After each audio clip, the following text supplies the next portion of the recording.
This episode of Nuff Said is brought to you by Tweaked Audio. To get awesome headphones, go to tweakedaudio.com and use the coupon code Southgate to get 30% off, free shipping, and a lifetime warranty. Or you can get there through the link on our website, southgatemediagroup.com.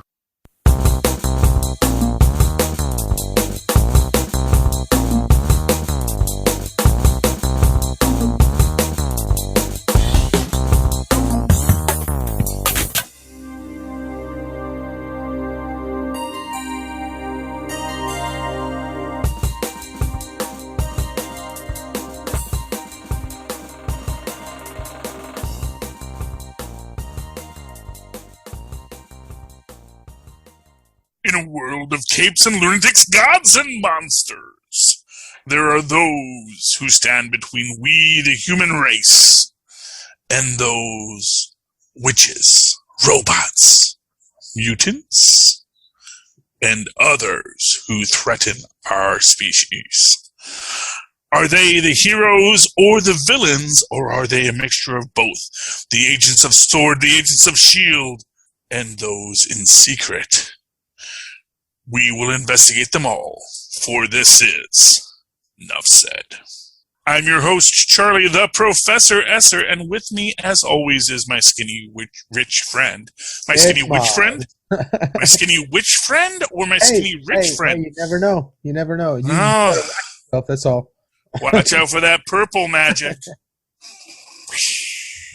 Hey, kids. This is it. This is the final episode of the series finale. WandaVision, Season 1, Episode 9, the series finale. Wanda battles Agatha, and the Vision fights his S.W.O.R.D. counterpart as Hayward launches an attack on Westview. Matt Shackman is our director. Jack Schaefer gets our created by credit among those writers, along with Stan Lee, and, of course... Oh, wait, wrong button. And, of course, Jack Kirby on our Marvel Created By credits, along with Roy Thomas and John Buscema, who did those Vision Created By credits. Jack Schaefer, of course, along with being the Created By and the showrunner, gets our head writer credit. She also wrote this episode. Peter Cameron and Bobek Esfarjani get our executive story editor credits. Along with Mackenzie Dorr. And then we got three staff writers who worked on this. Megan McDonald, Laura Donnie, and good old Cameron Squires. All right. Yeah, so this is neat because, of course, this is our post Agatha All Along and post previously on episodes where we got all of the history. Mm. And, here's what I find most fascinating. Obviously, there is a lot of talk on the internet about, they didn't give us this and that and the other. But what I actually found most interesting that was all of the really, big fan theories that, of course, I immediately dismissed as being too obvious are all the ones that came true. So, yes. The book is The Darkhold. Yes, there is another Vision. Yes, there's going to be the fight. Yes, it was Agatha all along, and she actually was evil. And that Wanda wasn't doing it to save a group of people. It really was her knowing she was doing something wrong, just because her grief made her blind to her sense of moral direction. Yeah, exactly. And that is really what the whole moral of the story is that it was actually Wanda all along. Although, with the revelation of the Darkhold, there is a secondary aspect of this, which is it may have been the Darkhold all along. Right, because considering the final post-credit scene, I mean, there's two hypothetical expressions of the entity of Wanda. Well, and one may not necessarily be may not necessarily be privy to all the things the other version is doing. Yeah, I don't want to jump directly to the post-credit scenes, but man, they are juicy. There's a lot going on, and there is, in fact, stuff that's setting up other things that really should be driving people to the fan zone. And this is something I've said in other podcasts, is that this, I think, is why this series in particular was a great series to step back into the MCU with. And also why I think the MCU does have this cultural dominating spot, in the same way that The Mandalorian did. That why Disney Plus is just owning everybody right now. It's because I realize Disney understands it's not about watching their shows. I mean, they definitely want you to watch their shows. Everyone likes you to watch their shows. But what really drives the shows is the community of the shows. Is the idea that we're all going to get together. We're all going to talk about these shows. We're all going to build out these shows and make these shows fun to watch and have this community watching these shows together. You can't come up with theories if you binge watch the whole thing.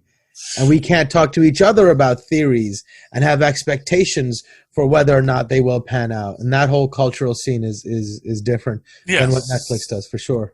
Yeah, and even beyond that, it is just that idea about building that community. I think that is where these products, Star Wars, Marvel, anything else you want to put out there, these product lines have these communities. Then you bring other people into your community because you are communicating.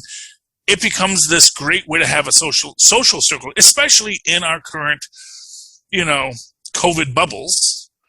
People are looking for ways to connect with people. This is a great way for everyone to connect. So, honestly, Disney is owning it because I think Disney looked ahead and said, what is the value of making shows? And this is what I always say is, what do we do? And what Disney does is they tell stories. And why are stories important? Because people tell their kids' stories and people tell their friends' stories. And this storytelling magic is what makes the business run. So I'm really proud of that. I'm really excited about that. I'm glad that I've realized. I'm always happy when I realize what they're trying to sell me. And I get that, they're trying to sell me that community, that Disney Plus premium community that we can all pay $11.99 a month for and all enjoy. And because we're all enjoying it, they get their regular money and we all get to enjoy the show and talk about it and build a community that feeds it. But getting back to this actual episode, one thing I found really interesting in this is that, so we do get the reveal that essentially Agatha or Agnes, Agatha, we'll call her Agatha, her whole thing is she, as she says, steals powers from the undeserving, or how she defines it. Anybody in her eyes, clearly, right? That's a matter of opinion. Anyone who has enough power for her to steal. Here's the thing. I think that she has no interest in bothering you if you just want to do your magic. And I get the feeling, so unlike Mordu, whose last time we saw him was, I need to stop people from using magic because there are too many people who can use magic. I think she's just interested in consolidating power. Mm-hmm. I don't think she cares if you use it or not. She's not going to let you use it if it's an interesting power and she wants it.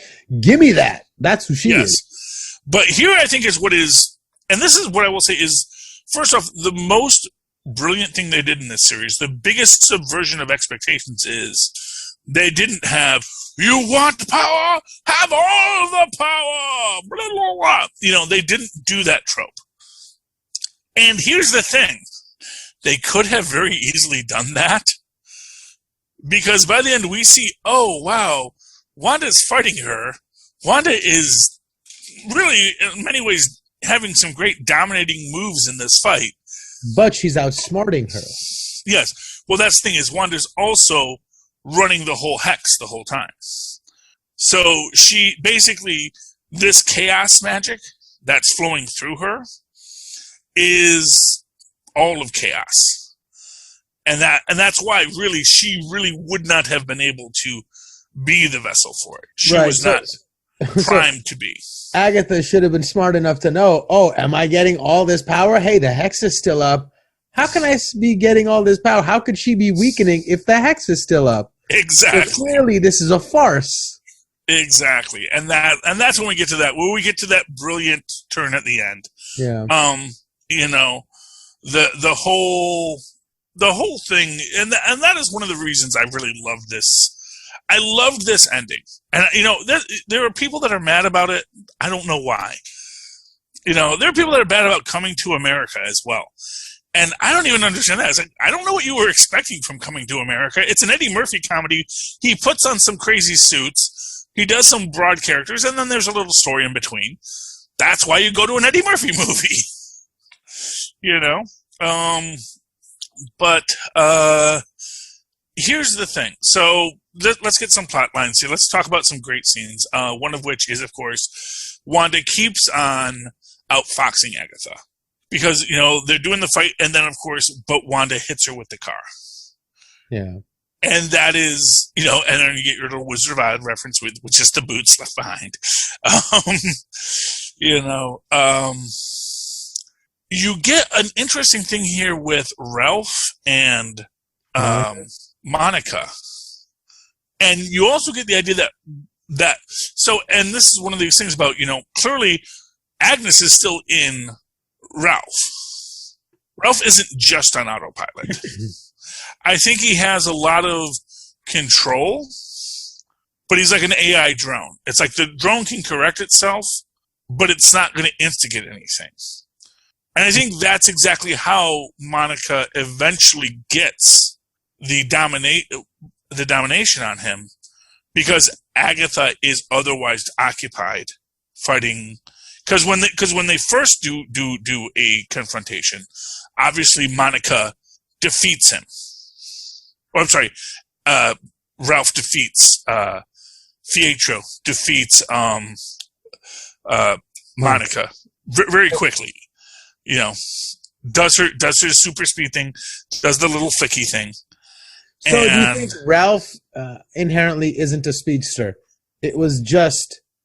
That is actually interesting, because I actually think he may be. And maybe not inherently a speedster, but maybe he has become a speedster.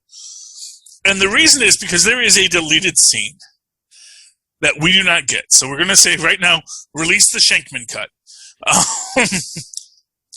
But I don't think there is a Shankman cut. But I get the feeling there's a lot of extra stuff that we never got because of COVID. That if we were in a non-COVID world, there would have been a couple extra scenes and a couple extra storylines in here.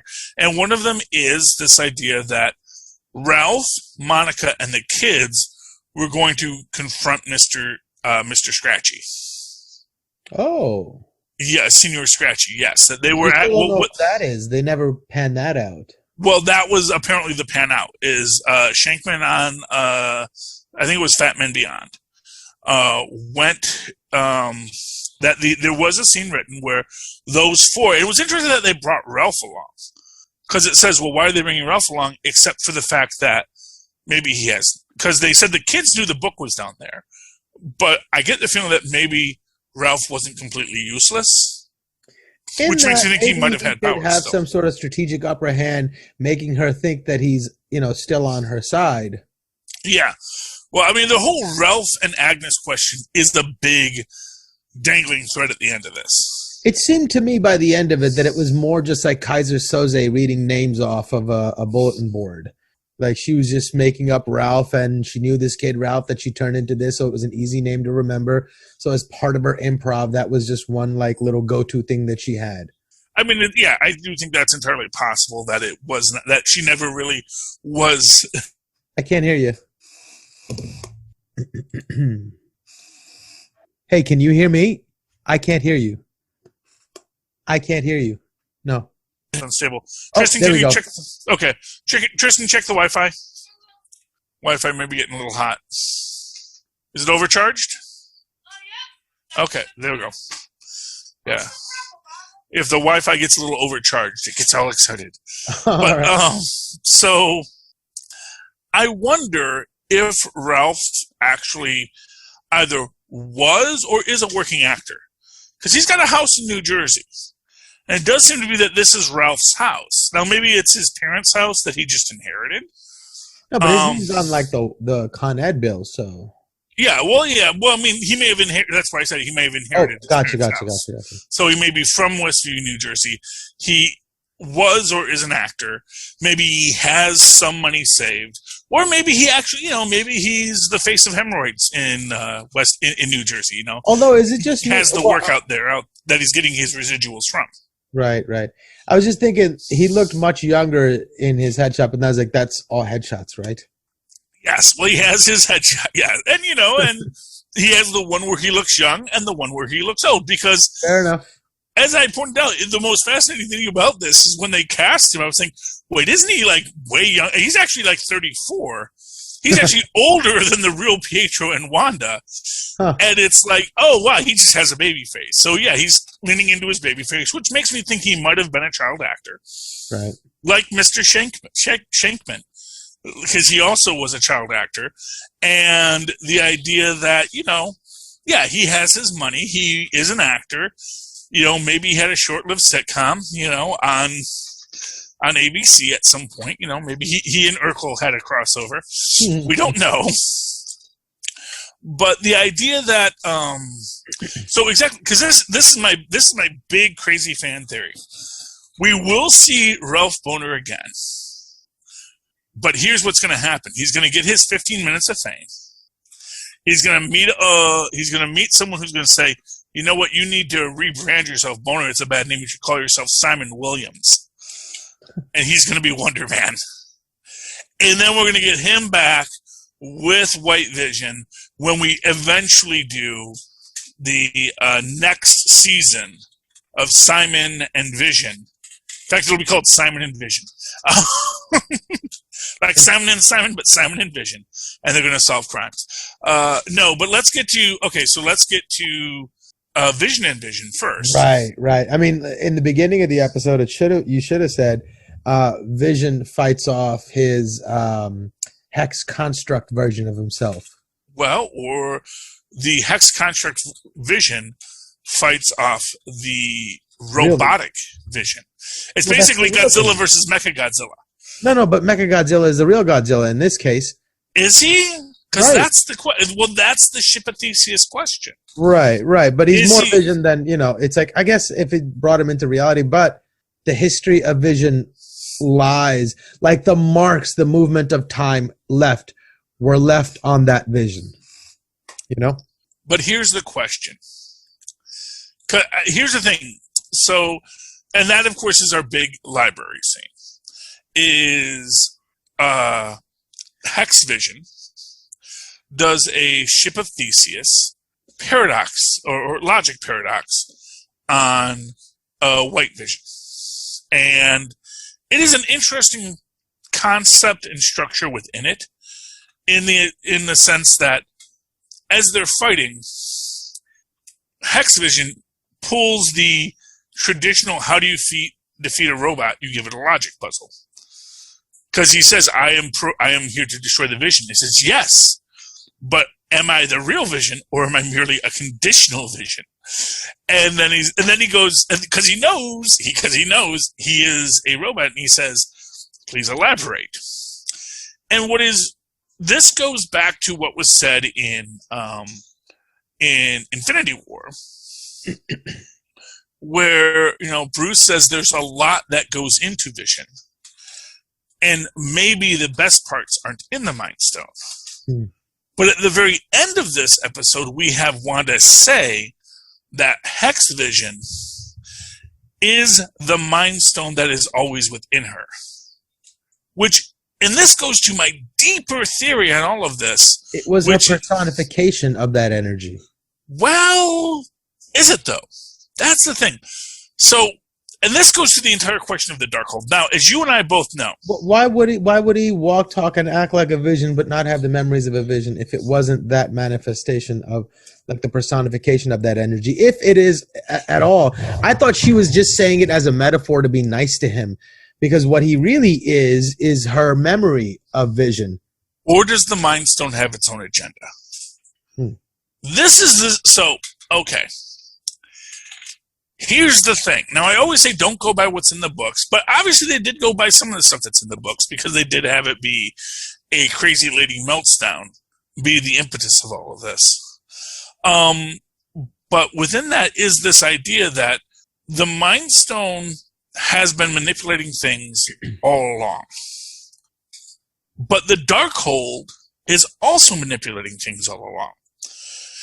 And if we go back to AO Agents of S.H.I.E.L.D., and also apparently it was the same book showed up again in Runaways, that this book has a habit of disappearing from custody and showing up where it wants to be, and almost always looking for people that have a quest and a desire to manipulate.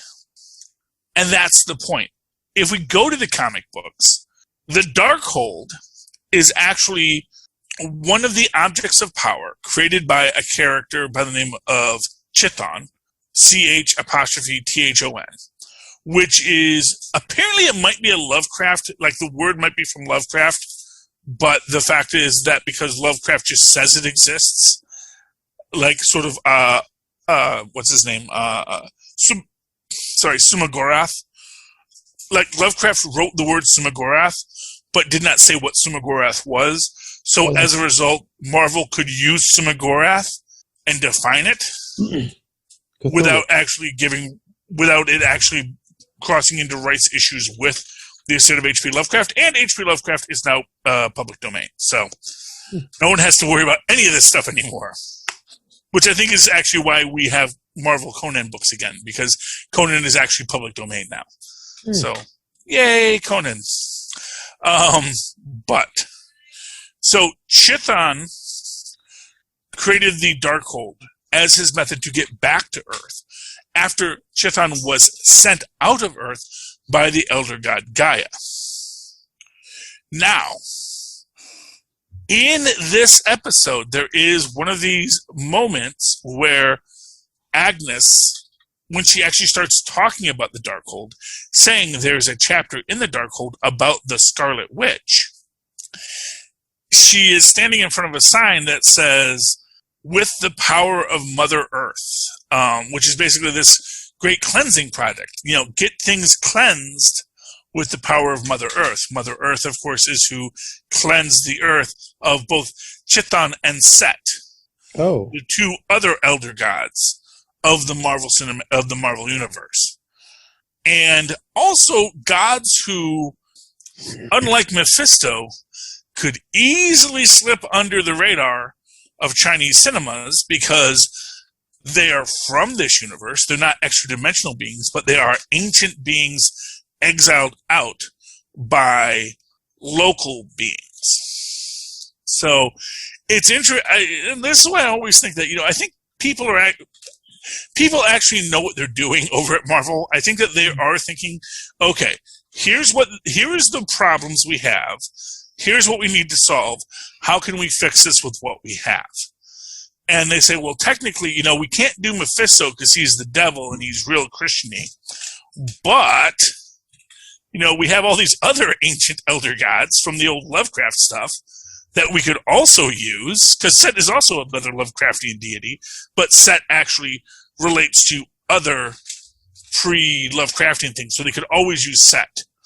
Because Set was not unique enough. Again, that's one of these things where if the word is not unique enough, you can actually steal everything and use it, because the guy who actually created it really wasn't being original when they created it either. So, fun things about trademark and copyright. But, so I get the feeling our next big bad is going to be Chthon. In the Marvel Universe, despite what anyone else thinks, I think Chthon is going to be the looming specter. I think we're going to get our Kang in Ant-Man and Wasp, Quantumania. But I do think that Chthon from the Multiverse of Madness is going to be this overarching big bag of this being trying to get back to his home dimension of our dimension because he was exiled. Another interesting point in this that I noticed today is that Agatha has purple magic, and so did Hela from Ragnarok, suggesting that Hela might also have been corrupted by the Darkhold. Oh. So there's some interesting. There's a lot of layers that could be going on in this. I don't know 100% what is or what is not what's going on, but I think there's a lot that we're going to have to unpack going forward. But the ship of Theseus scene is right. Do you think that's because I think once they have that conversation and once he gives them unlocks the folder that's holding the files of his old memories, he is now realized that he is the real Vision. And especially if you look at it being in its entirety, and what I mean by that is on its timeline, eventually this Vision will cease to be. And the only one representing the mantle of carrying on the decision-making of this image, of this entity that everyone has agreed exists, is this person, this entity, this, opportunity for making a choice. This thing is Vision now. Well, sort of. Are you familiar with Flowers for Algernon? No. Okay. It was a movie also, they remade it in the 60s called Charlie. And it's a story that gets retold a lot. Basically, it's this idea in Flowers for Algernon. They're performing this experiment on animals to increase their intelligence. And this is sort of also, I think, kind of the inspiration for The Secret of Nim or Mrs. Brisby and the Rats of Nim. And the idea is that Algernon is a rat who has been increased in intelligence. And they realize, okay, we're ready to try a human trial. And there's a guy at the lab who, does his, he's a mentally slow person, and they give him he consents and all this. They sign all the paperwork. It's all above board, and he gets intellect, and he gets the ability to be a smart person. But then, essentially, what happens is he starts to lose it because eventually the drug wears off. Your body becomes accustomed to it, and it no longer has the strength that you want it to have, and eventually he goes back to being who he was. But at the same time, he remembers that he used to be smart, but now he's kind of depressed because he's stuck in being who he was. Unlike the Marvel take on this, which was Flowers for Rhino, where he goes back to just being Rhino and he's happy being Rhino. This guy is constantly reminded that he used to be something other than what he was, and now has a lot of self-loathing for who he was. Do you think that drastic of a distance in identity is the same as what Vision is experiencing? Yes, because I think that this Vision now knows that he had love, but can no longer experience it. Why can he no longer experience it? Because the thing that allowed him to experience it was the Mind Stone. Because now he is data, not the mind. Or to put it kind of simply, he is data, not lore. He is not the esoteric. He is the pure construction. And that is why he left. Because he suddenly had all this knowledge, but also realized, oh, wow, that's all that knowledge. I know that I loved Wanda. I know that I did all these things because this is what I wanted, but I have no connection to it. That's why when he says, I am Vision, he doesn't celebrate it. He says it more as a revelation. Like, I am Vision. Not like, oh, I'm Vision. Yeah, whatever. Radical dude. Yeah. No, but he doesn't have that sense of, like, awakening. It exactly. has more a sense of revelation, like discovery. Exactly. And that's why he has to leave, because he doesn't really know what's going on. He has no allegiance to this identity or this set of memories. Exactly. And so whatever Wanda's doing, among other things, he knows that Wanda's created a fake him. That's not him. But now he knows that's the person he loves, but he also knows that he has to step away. He needs to figure out who he is. He has to go on his own vision quest. So okay, let's ponder this for a second. She was strong enough to create this hex and blah, blah, blah, and this thing, and inside this hex was a Mind Stone. Can't she just create a Mind Stone and put it in there? She did. No, but without the hex and everything, just put a Mind Stone in there. Just create a Mind Stone. But that would have been cheating. And that's the idea, is that the hex wasn't cheating? Well, the hex was unconscious, and I don't think it was possibly the unconscious, it was manipulation blind rage, but I wouldn't say it's unconscious. Well, here's the thing, and this goes to my idea about who's really behind it all along.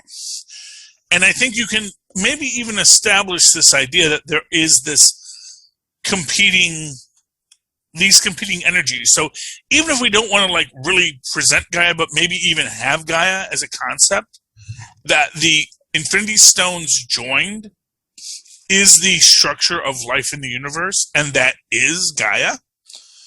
That is what is manipulating things. Well, I mean, to say manipulating things is maybe, a different way of looking at it. Because, okay, if there is this elemental energy that's influencing everything all the time anyways, it's influencing everybody, right?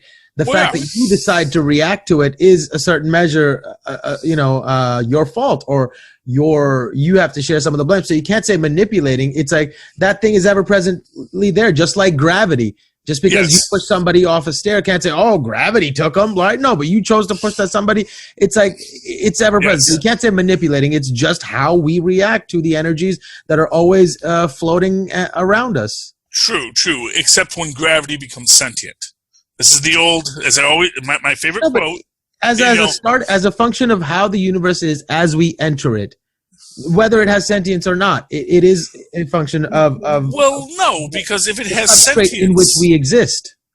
If it has sentience, which arguably the Mind Stone does, because we see the Mind Stone really manipulating everything all along. Yeah, the Mind Stone, call it manipulating anymore if that's just how the world works. Well, except that the Mind Stone is making choices. Right, but if that's how the world works, then that's how the world works. If gravity only exists because somebody thinks really hard and makes it happen, but regardless, if for our purposes... No, I understand that. But what I'm saying is... So, and again, this is where we get to this idea of what the objects of power in this universe do. Because we like to think about objects being the things we use as sentient beings. So as a sentient being, I have this great scepter. And I can control minds with it. I can open gateways with it using the Tesseract. I can do these things. I have this great book. I can learn all this knowledge from it, and I can do whatever I want with it.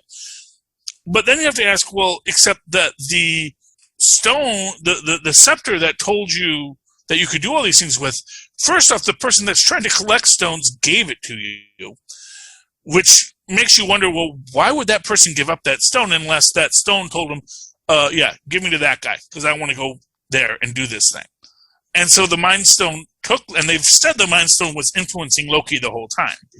So the Mind Stone influences Loki to go to Earth and do what it does to create the Avengers. Is that the same as saying, that bottle of whiskey in the system was influencing him? Well, it's different if the bottle of whiskey pours itself down my throat. That's the difference. Is like I can have a bottle of whiskey in my cupboard and not drink it. Now, sometimes I will feel like the bottle of whiskey is telling me, drink me, Charlie. It'll be great. You make such great decisions when you drink me. But that is a lie. That is myself telling me to do that. But when the bottle of whiskey does jump down my throat, if it had that power, that is something very different than when I go and get it myself. And here's the thing. The Darkhold exists for a purpose. The Darkhold's purpose, at least in the comics, is to bring Chiton to this world. In the same way, the Serpent Crown in the comics is to bring Set back to this universe. So if we are to take from the comics, which I always advise against, if we're to take from the comics and these books, and that this book is trying to find someone that can bring it back to the world. And for what it's worth, I think when Agatha says, you have no idea what you just unleashed, it is because what Chiton wanted was find this person, this untrained student with immense power, so that I can convince her to open the door to bring me back.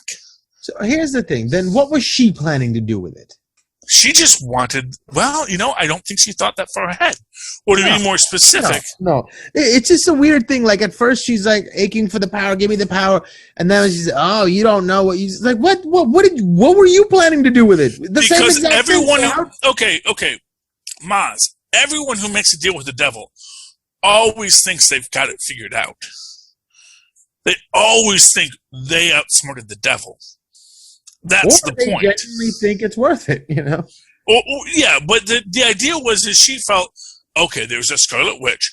I can take her power, and because I have my knowledge, I can keep Chthon at bay. I'm not a fool. I know what Chthon is. I know how they're trying to. I know how Chthon's trying to manipulate me. But quite frankly, I've avoided him for the last 400 years. It almost sounds like she's chasing him for the last 400 years. That's what it sounded like to me. Oh, see, I mean, I guess it's as it said, am I moving away from you, or are you standing still? It's sort of that question of, I don't think Agatha wants to give up her, and this is what we see when we go back to Doctor Strange.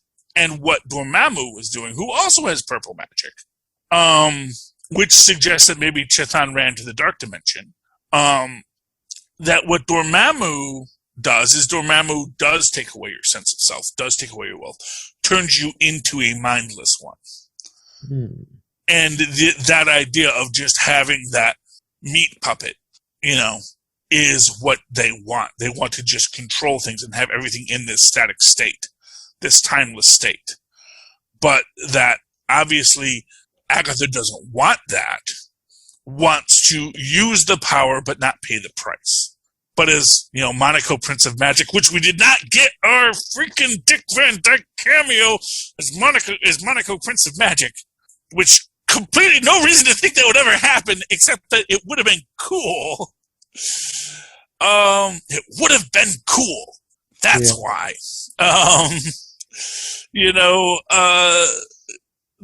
That is what is missing here, and that is the idea that magic should always has to have a cost. Magic always has to have a price.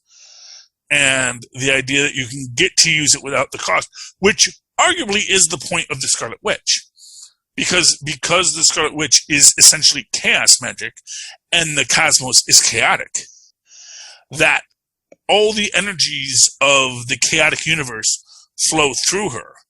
And she isn't even generating this power herself. It's just constantly, she's just a conduit. She's just the being through which the chaos of the universe flows. Which means literally, if you steal her chaos magic, you're just pulling from an empty bucket. Like, you can pull it as much as you want, and there's not going to be an end to it because she was never full of it in the first place. It just flows through her. And that's the idea. That's why she's more powerful than the Sorcerer Supreme, because she is attuned to this energy in a way that opens the door. Right. And that's why the Sorcerer Supreme needs spells and incantations and images and whatnot to interact with that energy, to have a language to speak with it. Yeah. But this is why I actually think we are going to get this redemption arc for Agatha by the end of it. Because in our final scene, we get this idea, because, of course, honestly, fate worse than death. Where it's like, you're going to be a meat puppet in this story forever. And literally tells her, no one will bother you. Basically meaning, I'm putting in this wonderful little massive hex on you. Wherever you go, everyone's just going to accept you for who you are. But you're also never going to be able to control what you do. So it's literally the mark of Cain. People will not be able to raise their hand against you, but you're not going to be able to do what you want to do. And sets her out into Westview to be this imprisoned being, which is why I do think that is going to be our first scene in Doctor Strange Multiverse of Madness, is Mordo finding her. And basically, you are magical and I must take your power. And she's like, okie dokie, artichoke. And then he goes to take it. And then he's like, and then once she's free of the spell, she's going to be like, wait. You know who you really need to deal with? is the Scarlet Witch over at Mount Wundagore. Because, hey, fun fact, if you watch the end of the episode, she flies east. The only place east of New Jersey is Europe, probably Transia, or Sokovia, as we call it back in the nowadays, where Mount Wundagore is, which of course is where Chiton left the planet and where he first inscribed the Darkhold. Oh, interesting. So, that is Mount Wundagore. Mark my words. So when we go back and see her, she's going to be in Sokovia, in that cabin, in the shadow of Mount Wundagore, because that's where the magic is strongest of the Darkhold. And I think what's going to happen is she's going to guide Mordu there. Mordu's going to basically find himself undone. But Agatha is going to essentially position herself to essentially save the day, and then is going to be like, look, we got off on the wrong foot. Let me teach you how to use your power so you don't get schnookered by a guy like Chiton again. I've been dealing with these demons for a very long time myself, and I know how to walk through these gauntlets. I know how to teach you what you need to know to come out on top at the end of the day. I didn't get to be a 700-year-old witch just by sitting on my laurels. And she's some kind of 100 years old. She's a few hundred years old. I think she started in the 1600s. It's now the 20,000s, so, and maybe she's only 600 years or 400 or 500 years old. She's an old lady. That's all we know for sure.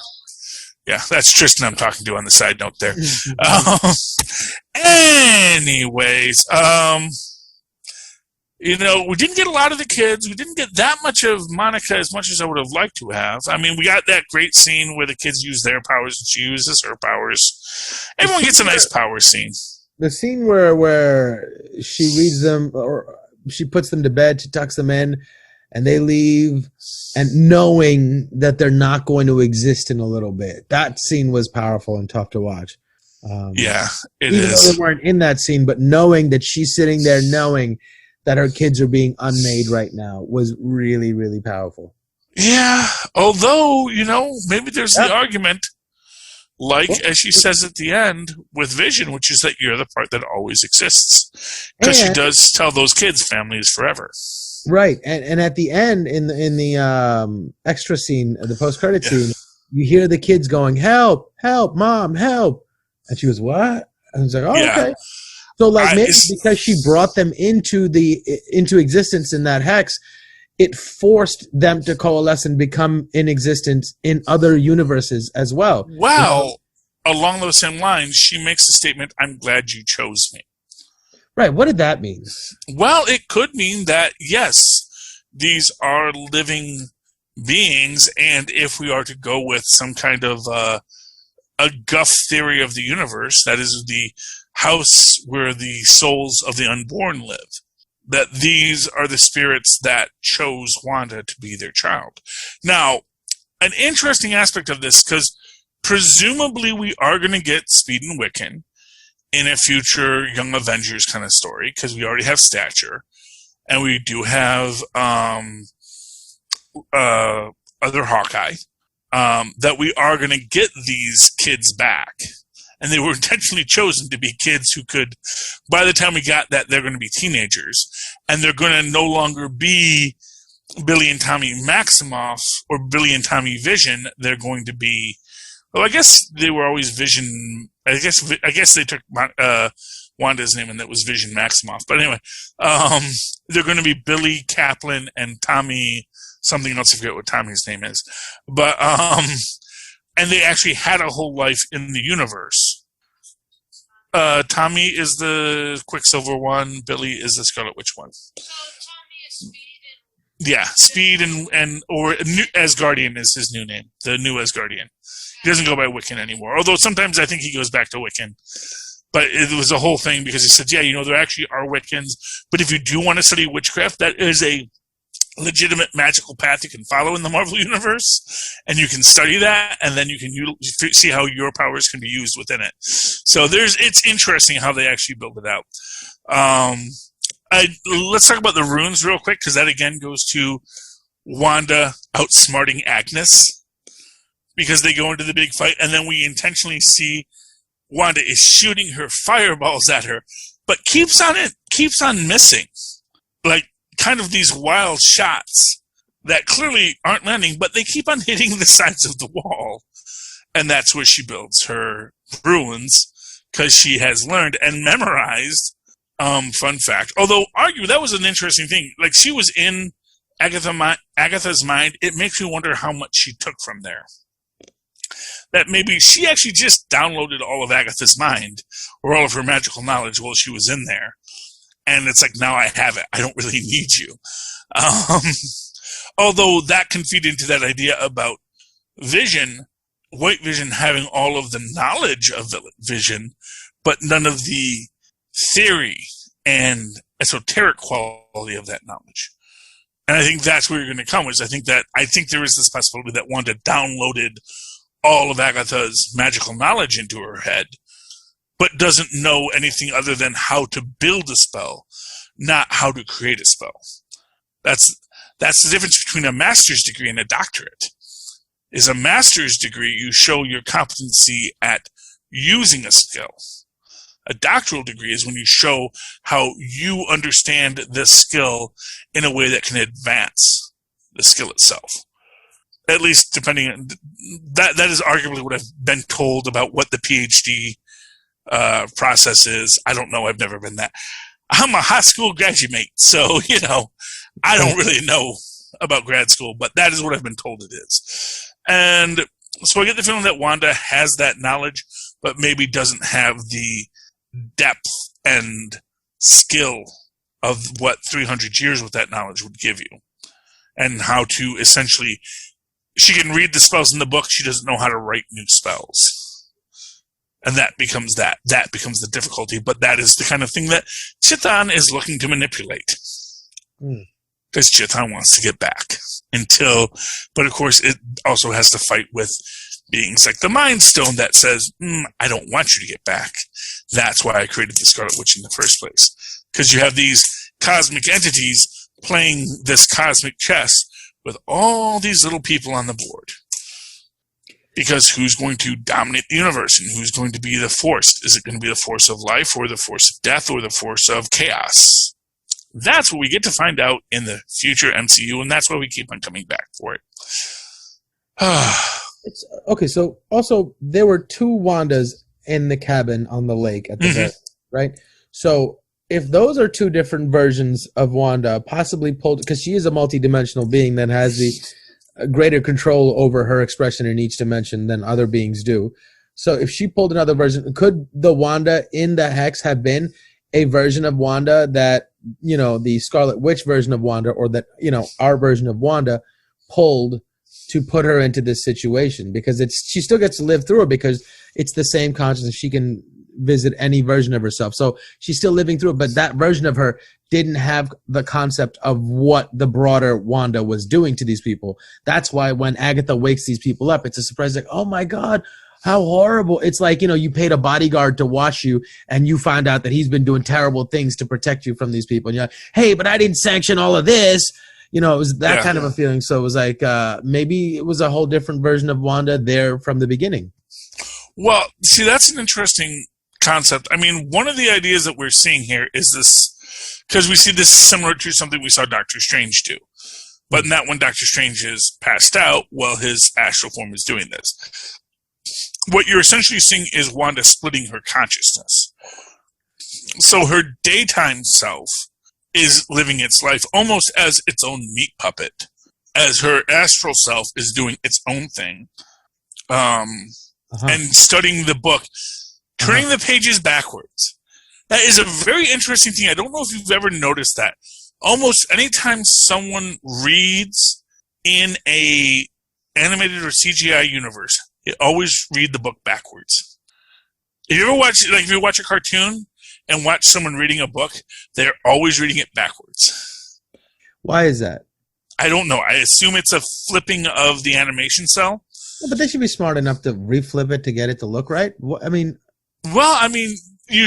should. But then again, how many people notice? Well, exactly. How many people notice that when someone is looking at a book, that the pages are flipping right to left and not left to right.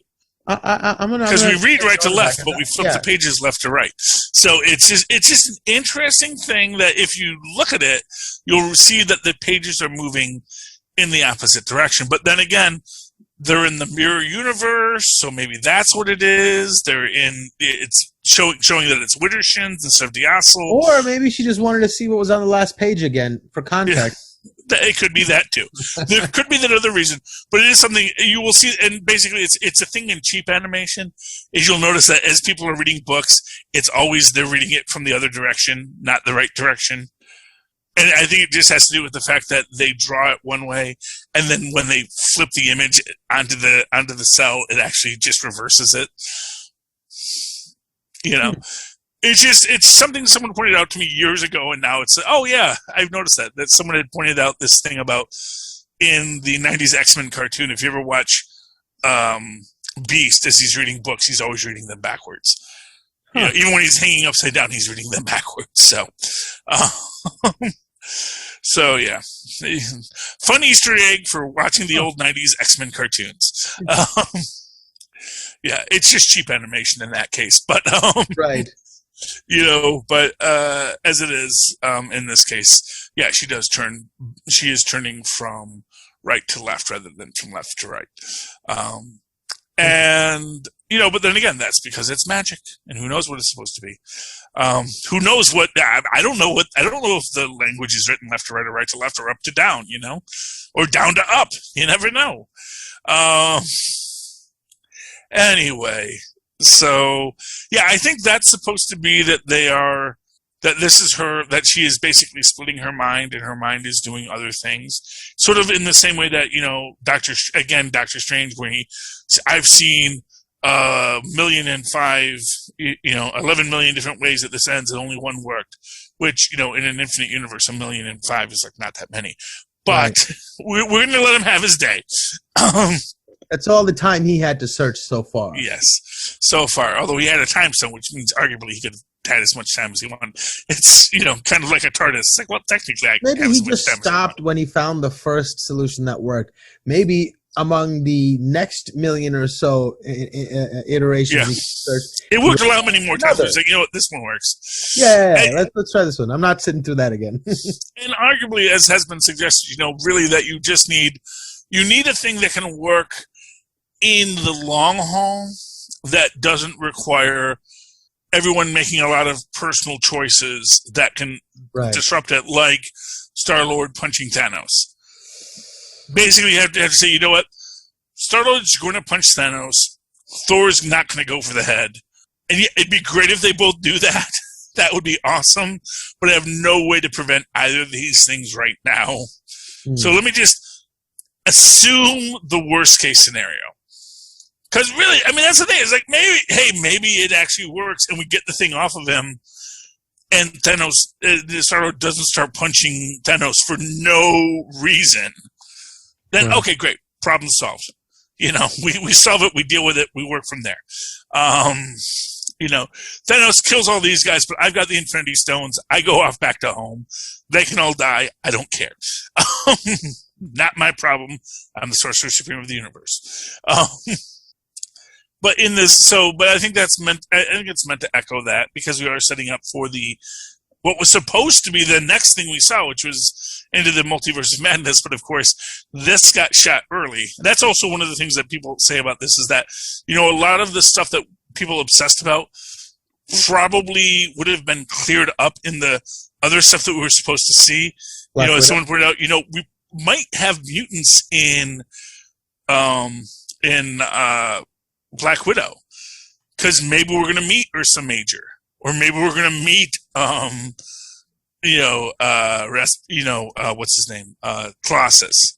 You know, maybe we're going to meet these mutants beforehand, or they're going to be referenced in there. We're going to know that mutants already exist in Black Widow, and that's where they're supposed to be revealed, not here. And we're not going to create mutants here because we've already written that mutants already exist, but we don't know that yet.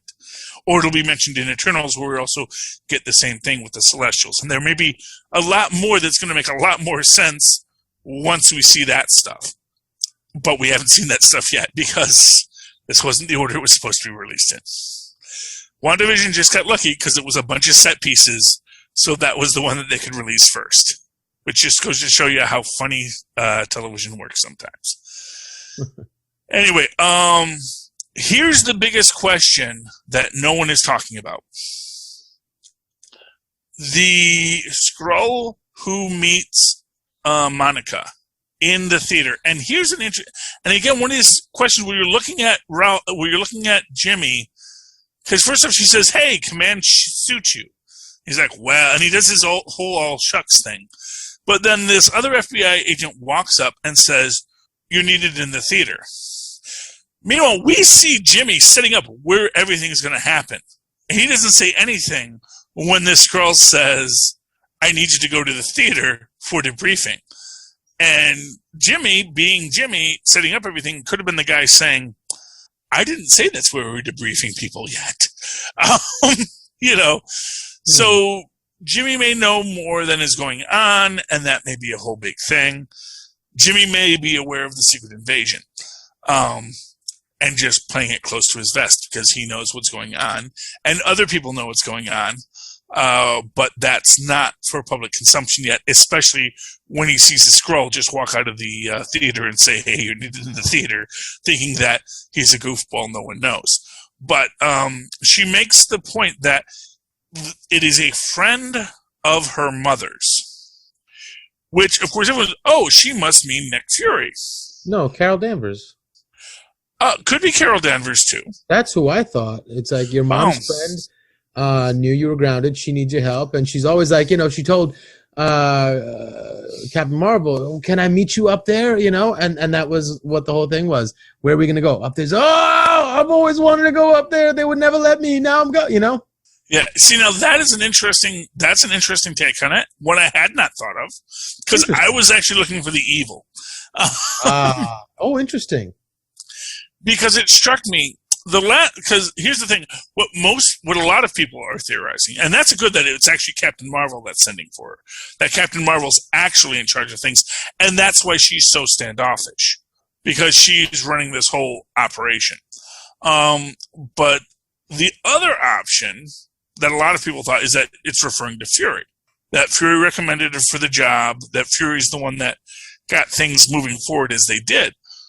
Mm-hmm. But there's a third option that may not be as friendly as implied, which is that it's Talos.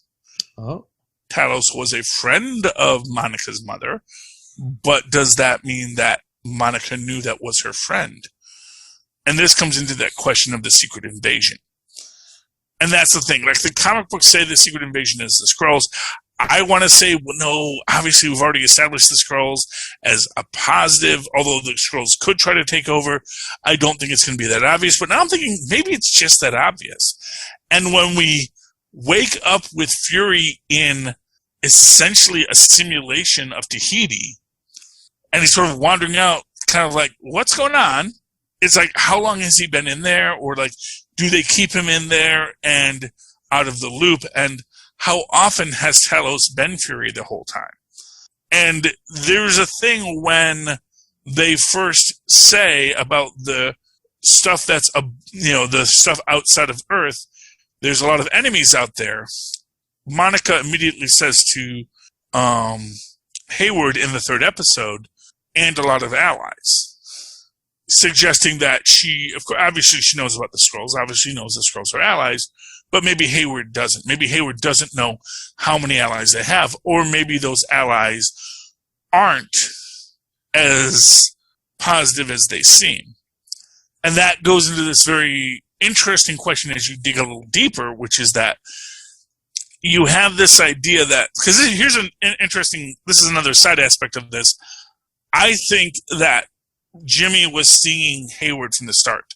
That this was a sting for Hayward. This whole, like, maybe there was no witness at all. It was simply that they knew that Hayward had stolen Vision's body. They knew Hayward was trying to resurrect Vision against the protocols. They knew what Hayward was up to. And when Hayward essentially goes rogue, Jimmy is aware of this, they're following it, and then they realize that, this Westview anomaly showed up, and Jimmy has enough sense to not walk into it himself, but then reaches out to Sword to find out what's going, to sort of start feeling it out. That Jimmy is actually, again, it was Jimmy all along,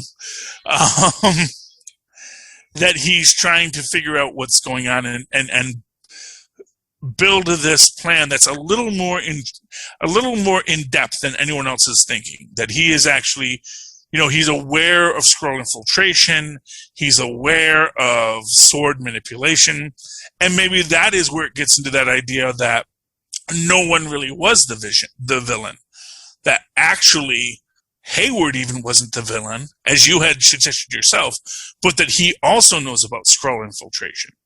And he's very worried about it, and he says, I need to get bigger and better guns.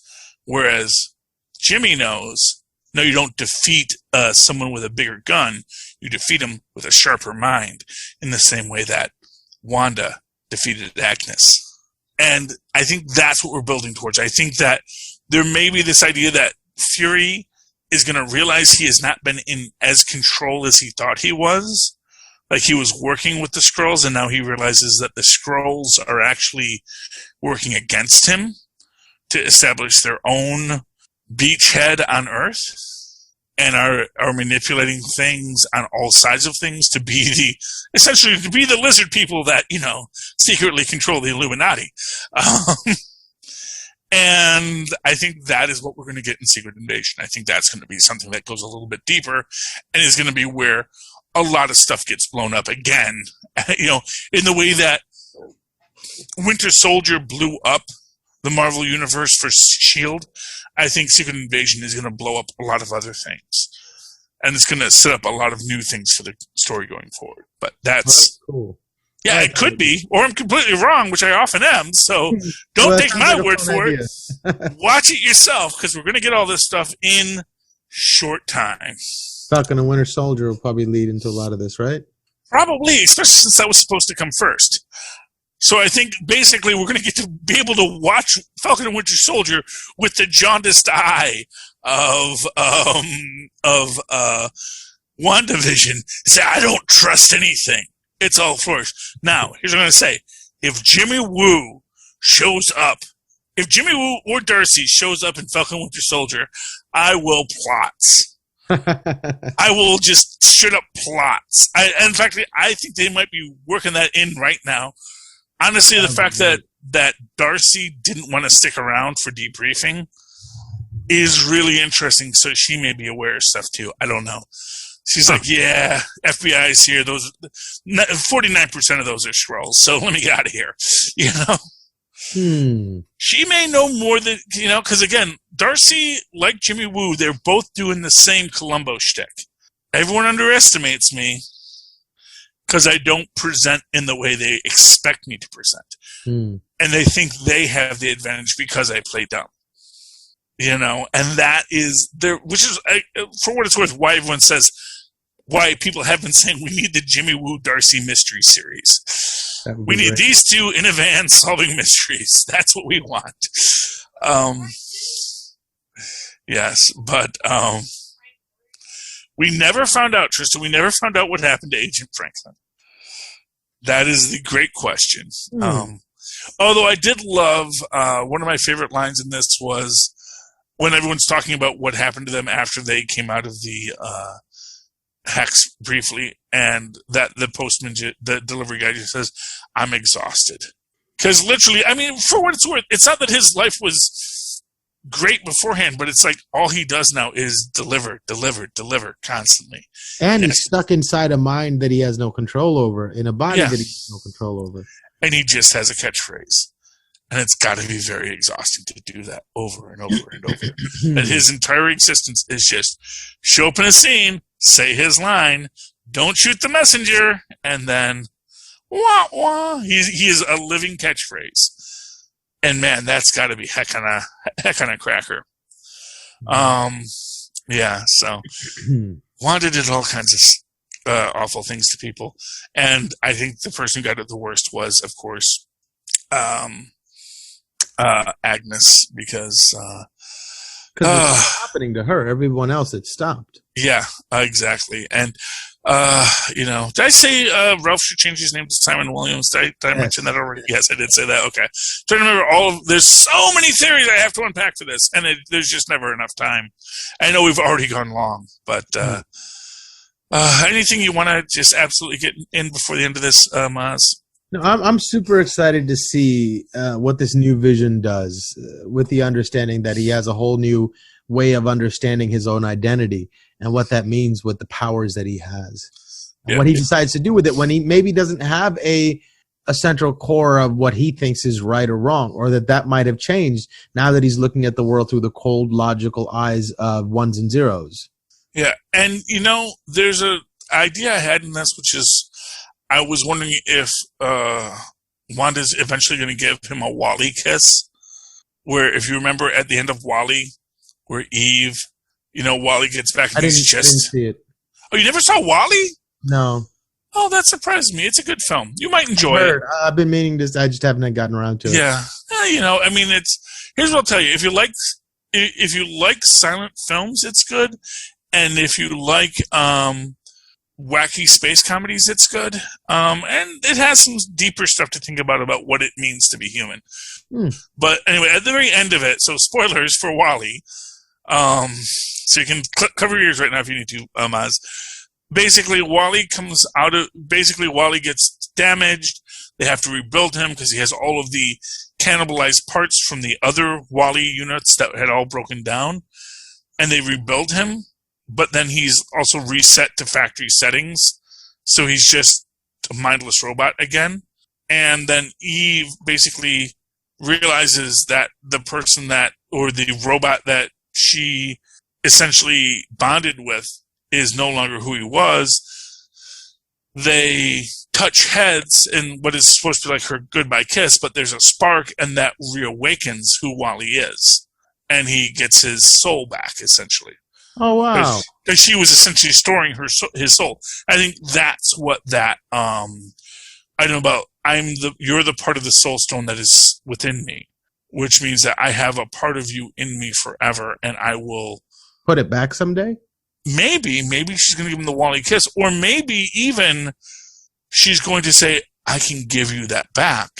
And maybe Vision rejects it. Maybe Vision says, no, I do understand what you want to do, but I have spent these last years building who I am. And now I have found the pathway to feel love on my own. And that stone was a beautiful thing. But that is your stone, not my stone. Hold that stone forever and love it. But I will be myself, and I will find my own path. And that would be a beautiful scene to have, too.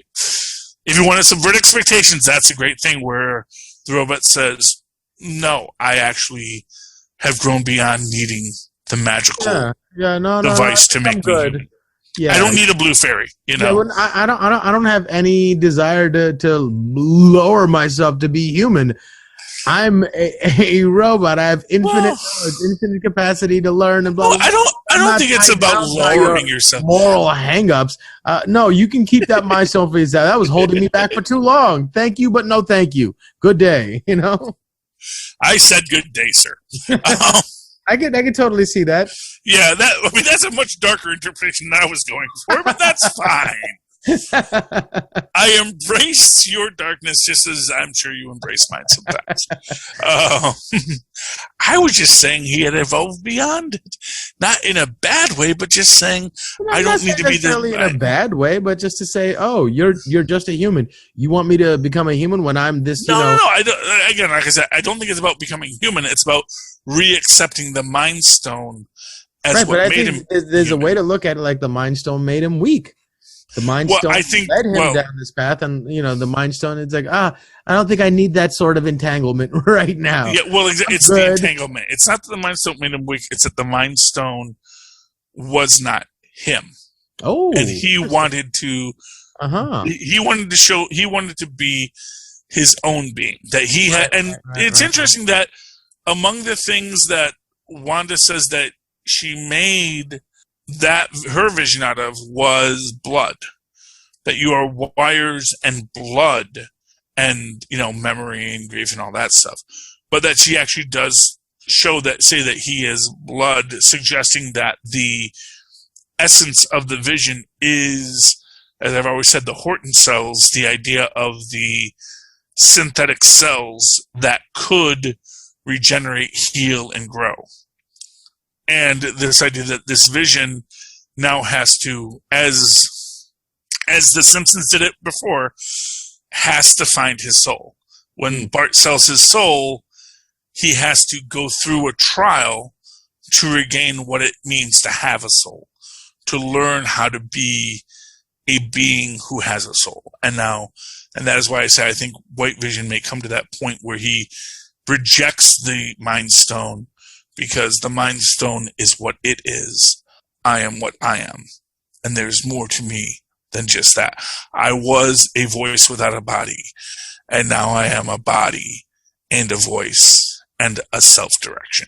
And that will be its own form of beauteous, wonderful storyline to tell. So, but we'll see what they decide, because they always think of something better than I do. So, whatever I said, that probably will never happen.